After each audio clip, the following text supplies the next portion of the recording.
জুবিন গাৰ্গ, যাৰ নামেই পৰিচয়, যি অসমৰ প্ৰতিজন মানুহৰ হৃদয়ত ঘৰ সাজিলে, সেই জুবিন গাৰ্গৰ মৃত্যুত শোকত স্তব্ধ সমগ্ৰ অসম।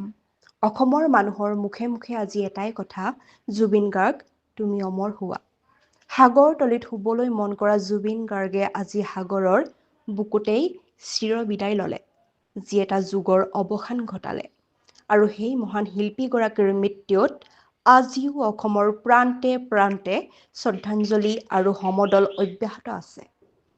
আজি ধেমাজিৰ সদৰত ই-ৰিক্সা সন্থাই মহান শিল্পী, অসমৰ সম্পদ জুবিন গাৰ্গক শ্ৰদ্ধাঞ্জলি জনাই এনেদৰে সমদল কৰে আৰু মহান শিল্পীগৰাকীৰ অমৰ হোৱাৰ কামনা কৰে।